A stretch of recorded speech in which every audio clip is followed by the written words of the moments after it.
this statement about Christ, about salvation, about the Messiah is not new to the Apostle Paul as it was not new to the early church.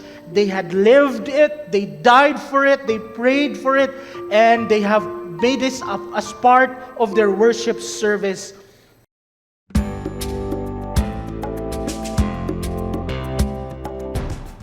These questions come up, and there's a lot of debates going on between a lot of these school of thoughts, Calvinism, Arminianism, Reformed theology, liberal theology, a lot of those things. So if you're into that, you can do your own research about all these things. But I'd just like to focus on one verse in Scripture to help us understand what salvation really is. If we look at the Scripture, daghag mga statements diha, there are long statements, short statements that will talk about salvation. In theology, we call it soteriology, the gospel, the doctrine about salvation.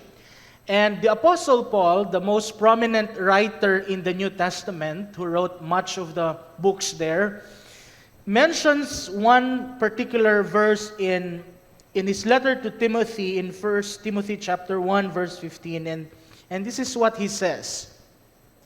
This is a faithful saying and worthy of all acceptance. What is that saying? Monisya, Christ Jesus came into the world to save sinners. Simply kaayo nga pagkasulti, very clear ang buot pasabot niya na, So it's simple but it's not simplistic, because it is pregnant with a lot of meaning, especially when we talk about salvation. So nganong gisulti man ni Paul, this is a faithful saying worthy of all acceptance.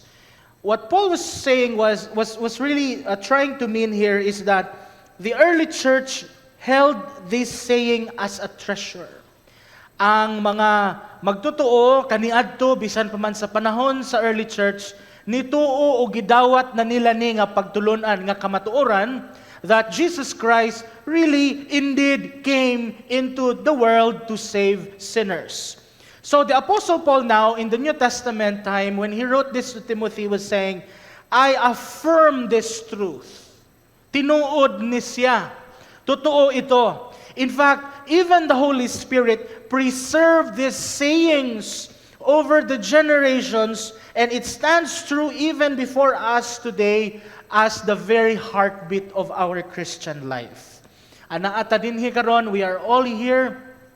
We enjoy the blessings of the presence of God and of one another. We sing songs of worship. We read His Word. We pray. We cultivate, nurture this faith that we have in God precisely because we believe in this saying.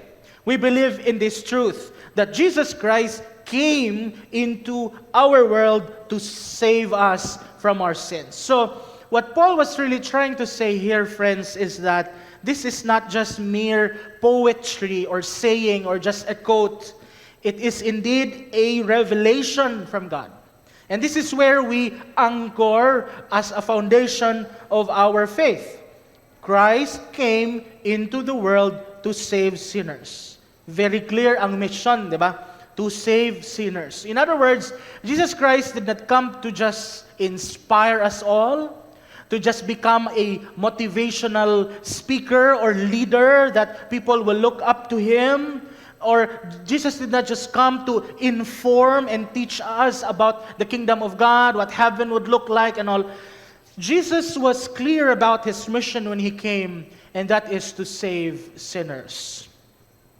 So, it is important that as a church, we do not forget this. Otherwise, we are in danger or we risk losing our very identity as a church if we forget this very foundational truth about our salvation. So today we stand before this truth as a people who desperately need it. Muna nga kanunay ginaampo nato sa Ginoo, Lord, please save us. Bisan gani og luwas na ta in a spiritual sense, but even in our daily life, we still pray this prayer, di ba? If you have watched those videos on Facebook, katong panahon nga naay mga earthquake, naay baha sa Cebu, tagan mga, Lord please, tabang, Lord help, Lord save. People are aware of this truth. And I think there's no difference when Paul said this the first time, even up to us today. We hear it, we declare it, not just as an observer of this truth, but as participants or recipients of this.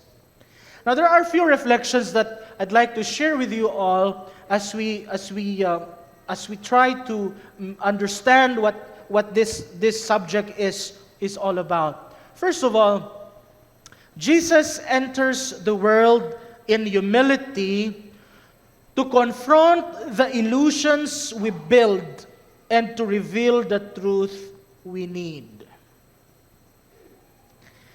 In other words, Christ dismantles all of these illusions that we create in ourselves about God.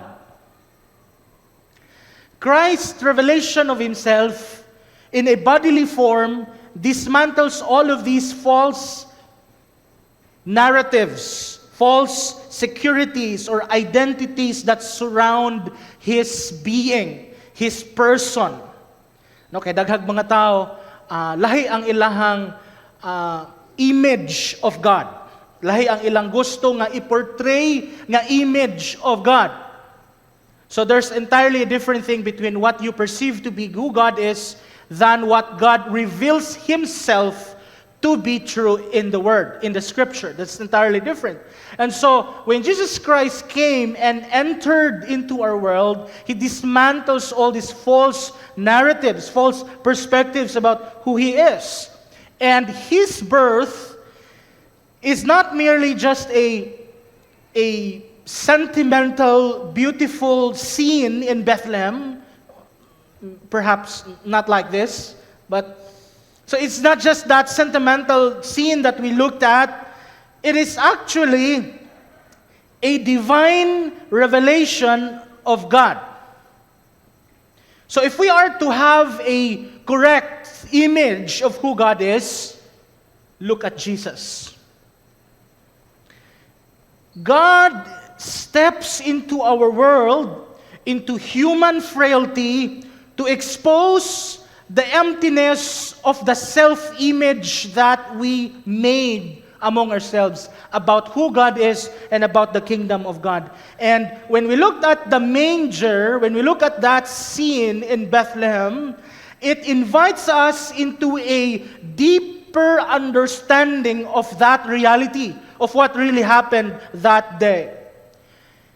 And this statement is not new to the Apostle Paul, because as I've mentioned, the early Christians had already shaped this into a memorable saying. Ginasulti nila ni. They memorize it, something like a creed or a confession that they passed on to their next generation. So you see, in the Old Testament, in the biblical times, they have this what they call oral tradition. No? Kay dili pa man ingon ato ka complicated ang ilahang note-taking. Wala pa man sila yung mga recorder or notepads that they could write anything, easily, efficiently. So they really rely on oral tradition where they memorize, they publicly declare na ay mo memorize sa scripture na idaghag maminaw, and then they would repeat that in their homes, they would write it on their doorpost. So all of these disciplines that they do just to keep them aware of the Word of God nga mapasag yun na siya hangtod sa uban nga up to the next generation. And so this statement about Christ, about salvation, about the Messiah is not new to the Apostle Paul, as it was not new to the early church. They had lived it, they died for it, they prayed for it, and they have made this as part of their worship service. So that's why when Paul says, This is a faithful saying and is worthy of all and full acceptance. Tinuod na siya. In other words, what Paul was actually saying, what the church confirms, what the saints proclaim in the past, I affirm it as true even in our time today. That's why Paul says, it is worthy of full acceptance. Totoo ito. Christ actually died on the cross. Christ actually came to our world to save sinners. So this truth has been tested by suffering. This has survived years, generations. This has survived even the most severe persecution. It has outlived empires and kingdoms of this world. This truth about Christ has proven itself to be true in the hearts of people, because the moment they accept this truth in their hearts, their lives are changed by Christ. And why is this trustworthy to the Apostle Paul? Because it comes from the very mind of the Spirit, not the imagination of man. In other words, kining message, kining gospel, this is not our imagination or just our construct. This comes from the very mind of God. We did not invent this. The church did not invent this message. We did not discover it or just received it. We received it because Christ has revealed Himself in a bodily form, as we see in the manger, the story that we all celebrate and recall every December in our calendar. So if the early church staked their eternity on this truth, and when the Apostle Paul also placed his authority upon it, then we too today as a church must also place this truth at the very heart of our lives, at the very heart of our theology, of our ecclesiology, how we do church, at the very heart of our preaching, teaching, and most importantly, at the very heart of our salvation. Because without Christ, there is no salvation. Second, Jesus enters the world in order to awaken the human heart to its deeper hunger and redirect its misplaced loves. In Jesus, the Father confronts not only our behavior, but also our affections, showing us that our hearts were not made for consumption, achievement, or comfort. Christ's arrival reveals that true fulfillment is not found in the gifts of the world, but in the giver Himself. Klaro na siya, no? Pirmi na to na siya gina-emphasize o istorya, remind sa matag usa ka nato nga ang focus sa ato ang pag-celebrate, pagsaulog sa pag-anhi sa atong Ginoong Jesus, His birth, which is the Christmas, nakasentro gyud diha kaniya, the giver Himself. Muna nga bisan og makadawat ka og regalo, pasalamat, pero una sa tanan magpasalamat ta sa naghatag. Dili ba? Labaw sa tanan ang source sa tanang gipanghatag, mao ang atong Ginoong Hesus.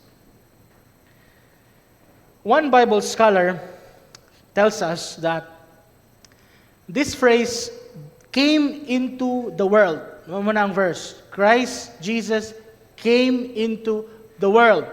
Now, one scholar said that this word world, came into our world, does not merely mean earth in its geographical sense. It means moral, ethical, and spiritual realm of rebellion, darkness, and sin.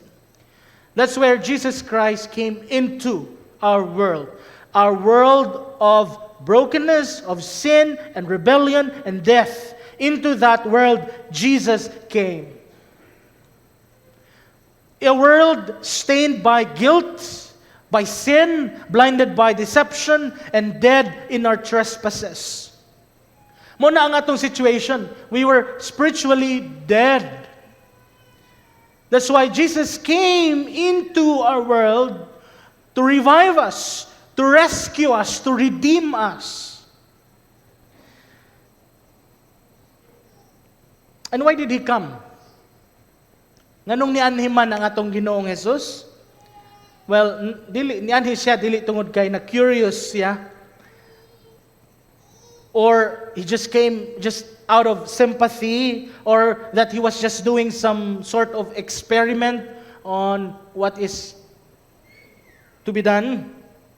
The scripture tells us very clearly that He came because sinners need salvation. He came because we could not come to Him. He came because the world was drowning and only God could rescue us. Sa illustration ako last Sunday, ang tao nga nalumos sa tunga sa dagat, he can only swim for a while, but if his strength is gone, ikapoy na siya. Maglisod na siya. Ug paunsa nato luwason tong nalunod, dili siya maluwas kung naay nag-coach siya sa gikan sa daplin sa dagat. Mo ni buhata kana diri. Wala. Hopeless yun. That person just need a rescuer, redeemer. And that's what Jesus did for us. If Christ was willing to enter into our world, into our dark world, He is willing to enter into the moral darkness of your heart, your past, your failures, your hidden wounds. No depth is too deep for the Savior. Thirdly, Jesus enters the world to invite us into a transformative way of life where surrender becomes strength and obedience becomes freedom. The birth of Christ, ginastudti nato, it was a humble birth. And I think Jesus did it purposely because He wants to model for us a kind of life that He calls His disciples to embrace. A life where we lay down control. Kita, ayaw natin gawin ito. Humanly speaking, by nature, we want to be in control. Unfortunately, we are not. Because we are not God. Muna siya kasimple, no?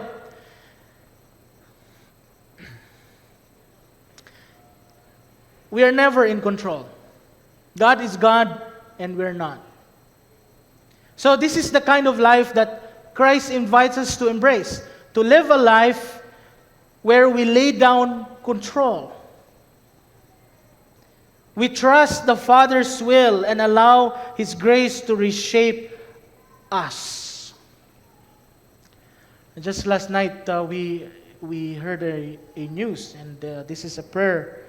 They shared it on Facebook publicly, the family, that Pastor Paul Barner had a heart attack yesterday, and he's complicated. He had pneumonia and UTI. He had prostate cancer, and he's now in the ICU in Davao Doctors. And this morning, we also received the news that Pastor Ed Legaspino was rushed to the ER at MDRMC. Great man of God, faithful servant. We are not in control.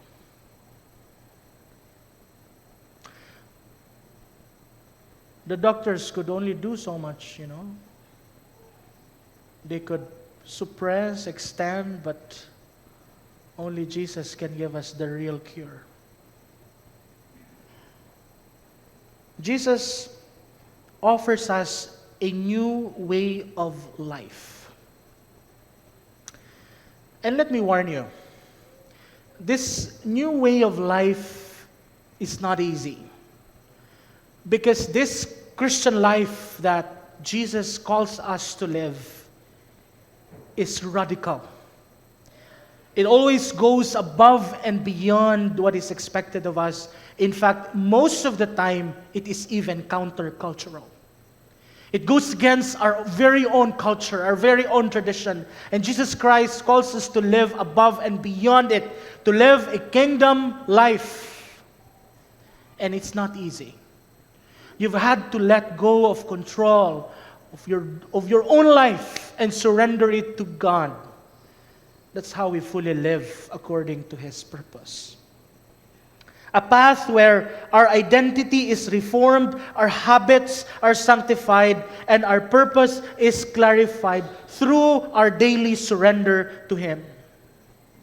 That's how Jesus modeled for us that kind of life. He incarnated Himself. He took on the form of a man of flesh, like you and me, so He could live our lives, share our burdens, and know what it means to be human.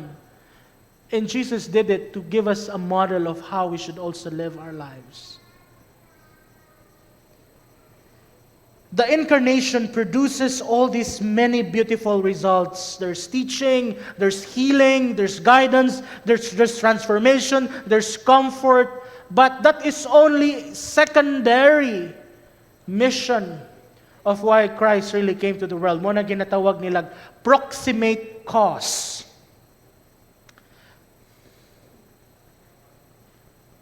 Na ay real cause, but na apoy proximate cause. For example, you were driving your car and the traffic red light, pero ni padayon ka og drive. You beat the red light.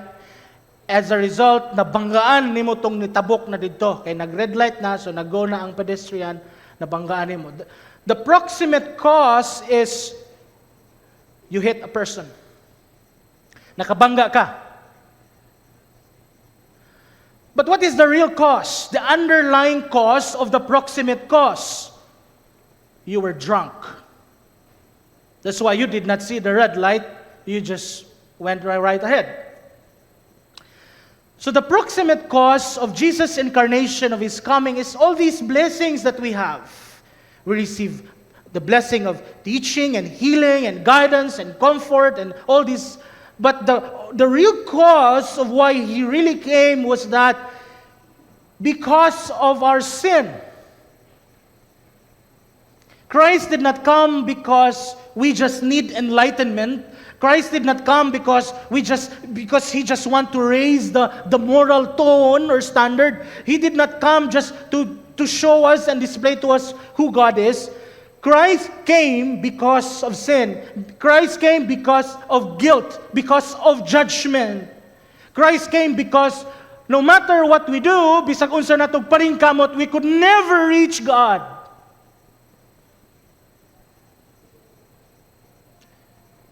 God did not send a teacher because ignorance was our need. God did not just send a coach because we lack discipline.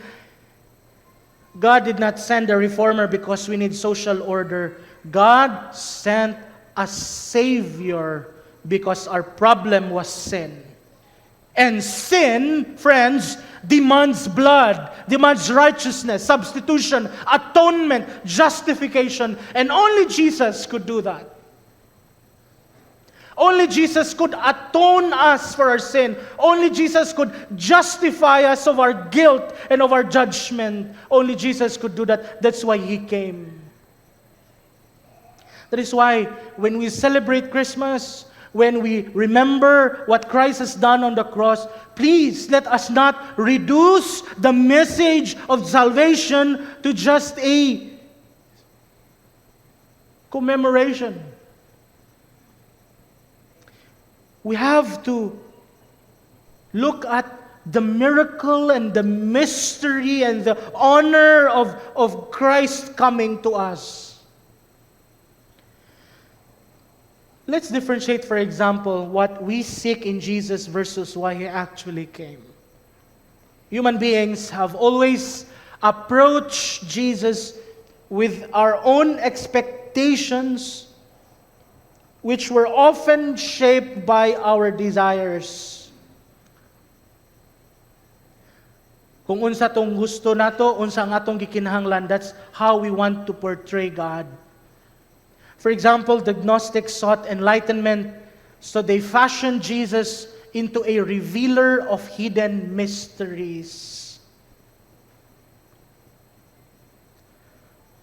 Basa ganing Bible, naay kinahanglan og enlightenment, kinahanglan og revelation from God.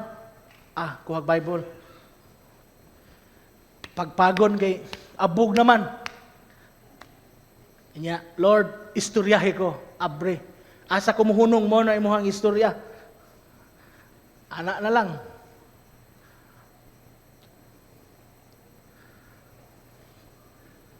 You know, if you only come to God because you need Him at that moment, you have not really developed that relationship, intimacy with Him, you do not have faith. You only gihimo nimo BPO agent ang Ginoo, customer service. Hello, I need your help. I have a problem. Can you fix this? And sometimes ana ato ang approach sa Ginoo. The moral reformers sought improvement, so they turned Jesus into a moral coach. Well, all else fails, let's try Jesus. Let's see how this works.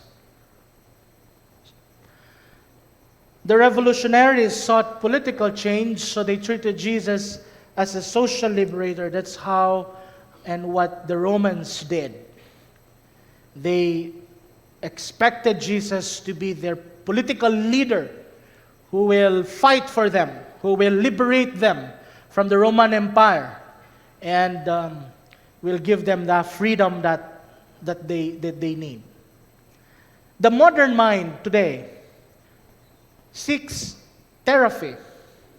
So they reshape Jesus into an emotional therapist. Well, none of these are entirely false or inherently wrong in themselves, in itself. But my point is, none of these things are central, katong ginaingon ako, the real cause, the real mission of why Jesus Christ came. Philosophically, human desire often reshapes divine revelation. We tend to create or make an image of God to fit our needs. We will portray Him to be a wise sage when we want counsel, a miracle worker when we want relief, a champion when we want victory, a therapist when we want emotional peace. But Jesus is not the projection of our human longings. Jesus is a divine revelation of God. The mission determines everything. Jesus Himself stated in Scripture about His mission. Klaro kaayo ang resulti sa Ginoo. Nganong miyan ni siya? Ingon niya, I came to seek and to save the lost.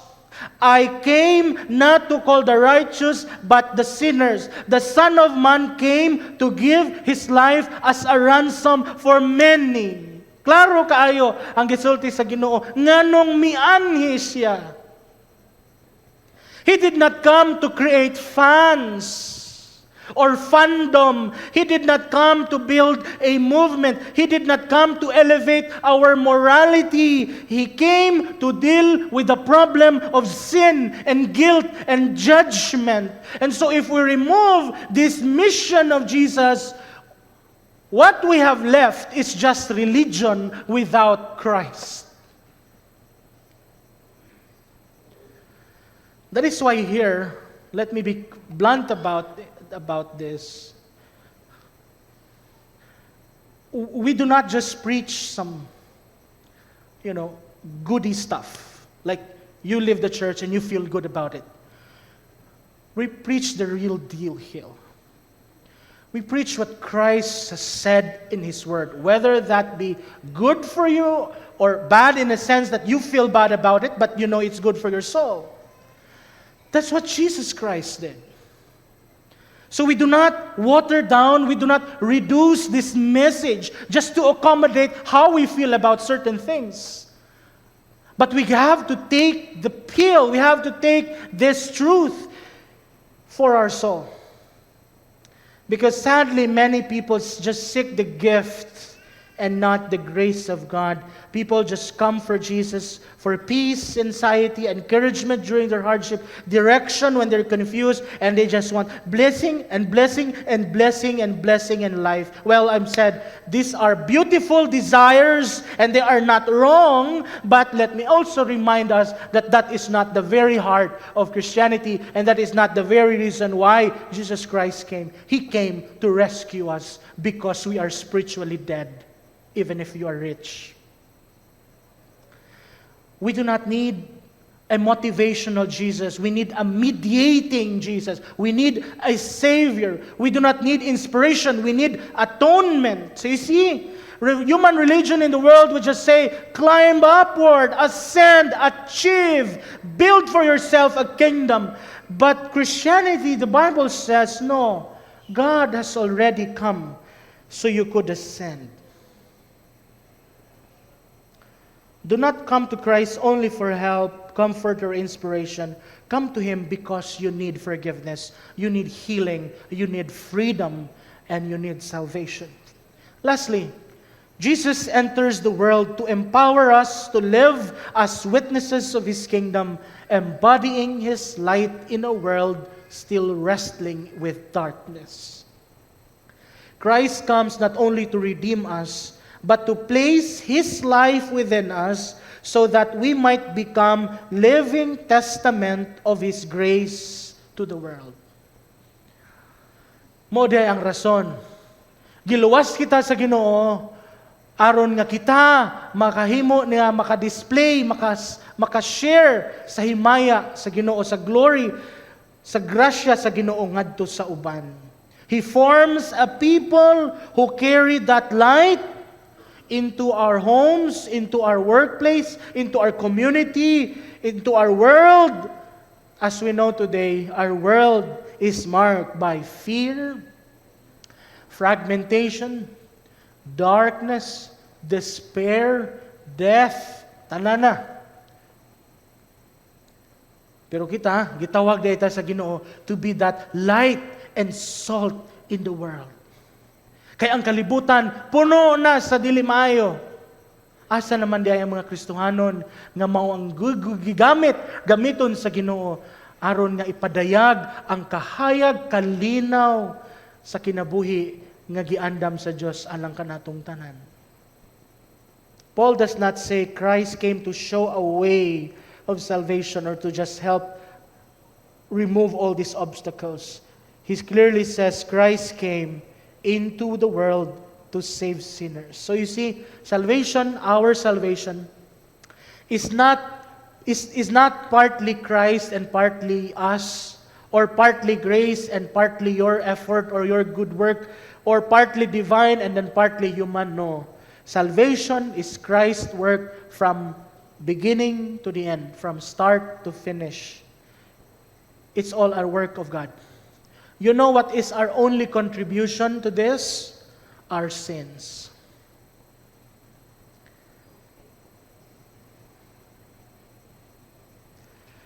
What are the implications of this for Christmas? First of all, Christmas confronts our sin. The manger is God's declaration that humanity is helpless without God. Second, Christmas reveals the humility of divine love. Grabe ka humble ang pagkatao, the birth of our Lord Jesus Christ. Thirdly, Christmas anchors our hope in a person. Salvation does not begin with, what must I do for God? A lot of people think and live that way. They want to do something for God, hoping that they will earn merit, and then as a result, God will bless them and save them and give them and all of that. No, that's not how it works. That's not how the Scripture tells us. Salvation always begins with faith. Accept by faith and look what God has already done for you. Tapos na ito eh. Ginawa na ng Panginoon ito. Tanggapin na lang natin. By heart, by faith, with gratitude and thanksgiving. Muna ang gibuhat sa Ginoo alang kanato. Christmas declares that God is not distant but incarnate. God is here. God is with us. Muna ang ginatawag na to, Emmanuel. God with us. Oh, interesting. God is not only with us, but in us. Both with us and in us. So in application, let me say, examine your expectations of Jesus. Are you seeking inspiration or salvation? Are you just seeking help or holiness? Are you just coming to God for relief or for redemption? Magkaiba yon. So examine your expectations, your illusions, your construct of Jesus. Receive Jesus on His terms. Do not come to Him as a teacher you admire, but as a Savior you need. Rest in His finished work. Stop hiding what He came to cleanse. Tago-tago pa nato ng mga sala, mga ginabuhat nato. Ang gilimpyuhan na sa Ginoo, ay naitago. Confess it to God. Ayaw ka bala ka. Walay ka chismis ang Ginoo didto. You are safe. Confess it to Him, Lord. Because He has already cleansed you, forgiven you. Why live in fear and in the shadow and in the darkness when Jesus offers you the light and freedom? Stop fear, judgment, and punishment because Jesus bore it already. He was already crushed, punished for yours and mine iniquities. And lastly, worship with wonder. Wow! Do not lose your awe of God. Always worship with wonder and expectation. Kana nga posture ba? Dili nang pagsulod sa simbahan. Mura og dili man gusto mo anhi. You come and approach God to declare His praise and His glory. Bisag unsa ang nagapanghitabo circumstance atong kinabuhi, worship with wonder, with gratitude, with thanksgiving in your heart. That's what we can do, especially this season, this Christmas. So, few announcements before I end. Firstly, adun natay kantata unyang gabi. Anhi mo 6 months ba mig practice unya di walay manglantaw, murag di pod maayo. So nindot ang mga kanta na ay mga drama gamay. Anhi mo balik alas 6 sa gabi. Free admission. Why bayad? Ang muanhi first come first serve, tagaan na mog star. Ikaduha, sa December 24, that's going to be a Wednesday, naatay Christmas Eve service, no? So nindot nga before ta mag Noche Buena, manhi sa mo dinhi alas 6 sa hapon, gabi, isa ka oras man lang ang simba. Unya mag-worship ta. You bring your cake, okay? Birthday cake. Happy birthday, Jesus. Naiduha ka option na. Ang inang option, usa ka cake lang ang inyong dalon. Nya ibili ninyo paghuman, kay naamay pika-pika paghuman. Ikaduha nga option, duha ka cake ang inyong dalon, kay ang isa ibili, ang isa dalon sa inyong balay. Para sa inyong Noche Buena, naamoy tayhup-tayhupan dito unya pag alas 12. So mula na siya, no? Christmas Eve service, December 24. Okay, so let's pray. Father God, we praise you and thank you for coming to us. You came to save sinners. Thank you, Lord, because that means you came for me. You came for me. And for this, my brothers and sisters, for all the world. Salamat Ginoo sa imuhang dako nga gugma, kaluoy, grasya nga imong gipakita, gipadayag, gipaambit nganhi kanamo. So karon nga Christmas, nga Pasko, salamat Lord, kay maka-celebrate gyud mi tungod kay naa ka sa among kinabuhi. Salamat good Lord kay naagyod may rason nganong mag-celebrate gyud. And I pray Lord that you will also guide us in our celebration nga dili mi malimot nga ang Christmas imo anang pagsaulog, pagselebrar sa imong ganatawhan, sa imong pag-anhi nganhi kanamo. Unta Ginoo dili mi maghubog-hubog, magunsa-unsa ang mga party nga dili na mao. Kay ang rason gyud sa celebration ang imong yung pag-anhi. Salamat Ginoo sa imong mga reminders, mga pahimangno sa matag usa. Kay buot lamo Ginoo nga ikaw mahimaya sa tanang butang sa among kinabuhi. Bless your words in our hearts in Jesus name. Amen. Palakpakan nato ang Ginoo. Maayong buntag.